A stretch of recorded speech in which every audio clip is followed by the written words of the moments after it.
നമസ്കാരം. VCV ന്യൂസിലേക്ക് സ്വാഗതം. ഞാൻ രാകേഷ് കെയാർ. ആദ്യം പ്രധാന വാർത്തകൾ. വടക്കാഞ്ചേരി നഗരസഭയിലെ കലാകായിക പ്രതിഭകൾ മാറ്റുരയ്ക്കുന്ന കേരളോത്സവത്തിന് പ്രൗഢഗംഭീര തുടക്കം. മെഡിക്കൽ കോളേജ് OP ഗ്രൗണ്ടിൽ നടന്ന കേരളോത്സവത്തിന്റെ ഉദ്ഘാടനം വടക്കാഞ്ചേരി നഗരസഭാ ചെയർമാൻ PN സുരേന്ദ്രൻ നിർവഹിച്ചു.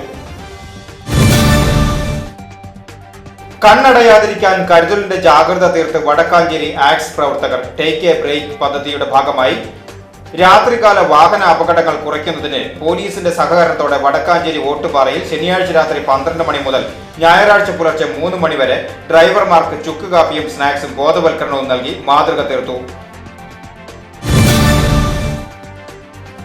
നാടാകെ തിരുപ്പിറവിയുടെ ഈരടികൾ ഉയരുമ്പോൾ വീണ്ടും ഒരു ക്രിസ്മസ് കാലത്തെ വരവേറ്റ് വടക്കാഞ്ചേരിയിൽ വിപണികൾ കുതിച്ചുയർന്നു. ആഘോഷത്തിന് നിറപ്പകട്ടേക്കാൻ വൈവിധ്യങ്ങളായ നക്ഷത്രങ്ങളും അനുബന്ധ സാധനങ്ങളും വിപണി കൈയടക്കി. സംവരണത്തിലെ ഉപസംവരണം നടപ്പിലാക്കുവാനുള്ള തീരുമാനം പിൻവലിക്കണമെന്ന് ദളിത് അവകാശ സമിതി ജില്ലാ ട്രഷറർ NK ഉദയപ്രകാശ് ആവശ്യപ്പെട്ടു. അഖിലേന്ത്യാ ദളിത് അവകാശ സമിതിയുടെ വടക്കാഞ്ചേരി മണ്ഡലം കൺവെൻഷൻ CPI വടക്കാഞ്ചേരി ഓഫീസിൽ ഉദ്ഘാടനം ചെയ്ത് സംസാരിക്കുകയായിരുന്നു അദ്ദേഹം.